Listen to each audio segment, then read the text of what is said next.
Bonjour à tous et bienvenue sur ma chaîne Ouvrir son cœur. C'est une chaîne dédiée au partage. J'aime interviewer des gens sur l'ouverture et la connexion à leur cœur pour pouvoir connaître leur point de vue, leur parcours et leurs outils. Pour moi, le partage est important. Mais aujourd'hui, je fais cette vidéo parce que j'avais envie de vous parler de la connexion au corps, de parler du corps en lui-même. On est dans une société, beaucoup vont se reconnaître, où le mental a toujours été mis en avant, où vraiment c'est important d'avoir une bonne mémoire, d'être intelligent. D'être intelligent dans le sens bon à l'école, d'avoir des bonnes notes, d'avoir un bon travail. Euh, voilà, simplement favoriser vraiment ce côté-là, alors qu'au final, on est des êtres très complexes, très complets, et qu'il n'y a pas que ça. Alors oui, le mental est important, en aucun cas je vais le renier, c'est quelque chose qui est très important aussi dans ma vie, que j'ai parfois mis trop en avant. Et je trouve que c'est quelque chose qui doit malheureusement s'apprendre à rééquilibrer pour donner sa juste place au reste et au mental. Parce que si on le met toujours sur un piédestal, à un moment donné, on va dans le mur parce qu'on ne va pas écouter le murmure de notre intuition, nos émotions, notre corps et ses messages. Si on est toujours en haut, à un moment donné, on ne peut pas être dans le reste du corps et dans les différents éléments qui font qu'on est des êtres complexes et incroyables et formidables. Alors, il y a des personnes qui vont vraiment être beaucoup plus dans l'un ou dans l'autre, et il y a des personnes qui vont avoir un meilleur équilibre. On est tous différents. Mais là, j'avais vraiment envie de parler de ce côté où, dans notre société, on a vraiment mis en avant le mental et à quel point, du coup, on va culpabiliser ou on va peut-être même simplement fermer la porte au reste. Ou se dire, ah ben si, moi j'écoute mes émotions, ça m'arrive de pleurer devant la télé, et ci et ça. Mais au final, des fois, c'est très superficiel, on ne le fait pas forcément. Donc l'idée de cette vidéo, c'était pour dire, ok, le mental est important, et on a envie aussi, enfin j'ai envie de vous donner l'envie de le remercier pour tout ce qu'il a fait pour vous, parce qu'à un moment donné, soit c'était pour correspondre à la société, correspondre au cadre familial, à l'école, à l'apprentissage ou les études, l'emploi que vous faites, ou c'était important de l'avoir mis en avant. Et parfois c'était essentiel par mode de survie, par instinct.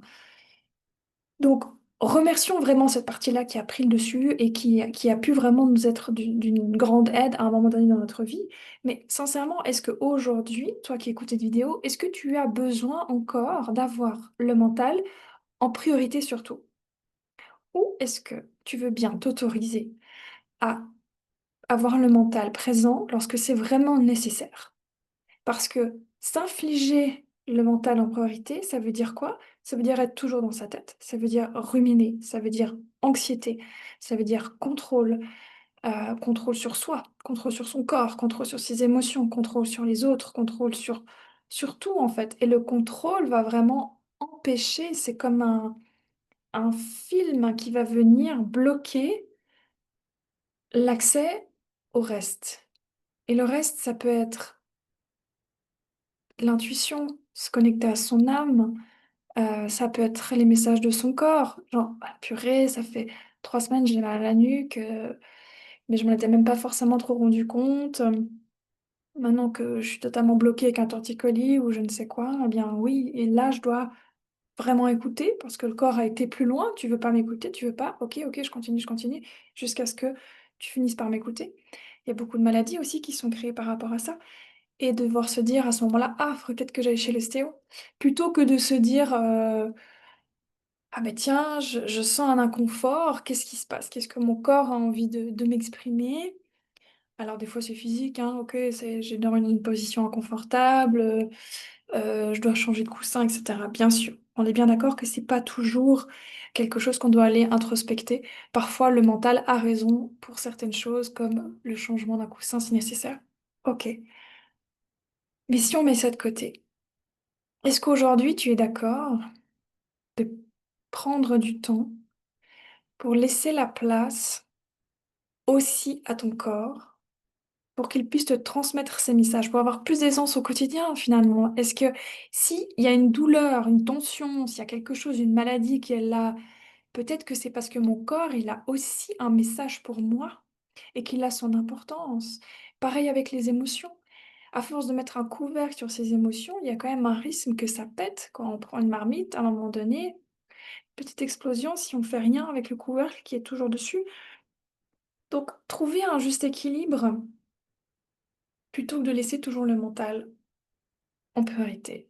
Il n'est pas toujours le capitaine du bateau. Il peut clairement y avoir plusieurs capitaines, en tout cas équipage. Bref, la métaphore était peut-être pas la meilleure, mais ce que je voulais dire par là, c'est que on peut aussi changer de capitaine si c'est nécessaire, qui peut aussi aller dormir, qui peut aussi aller se reposer, et qu'il y a quelqu'un d'autre qui peut prendre les commandes. L'équilibre est important.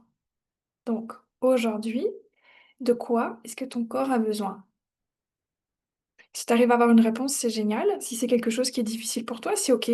Ça arrive à beaucoup de monde parce qu'on doit réapprendre, en fait. Donc peut-être que tu peux faire une liste mentalement ou par écrit et te dire, OK, corps, qu'est-ce que tu aimerais? Ça peut aller marcher, faire du sport, ça peut être lire, ça peut être te reposer, peu importe. Regarde ensuite, une fois que tu auras fait ta petite liste de ce que tu aimes bien faire en général, ce qui te ressource. Regarde qu'est-ce qui est le plus léger ou qu'est-ce qui te fait le plus vibrer ou ce qui t'amène un petit sourire, qui t'amène plus de joie, plus de légèreté. Et fais cette chose. Et toi, ok, là, ton corps, il avait trop envie d'aller en forêt. En plus, il fait super beau. Il y a les couleurs automnales, peu importe. Ok, bah vas-y, va marcher. T'es pas obligé de faire 3 heures de rando, hein, bien sûr.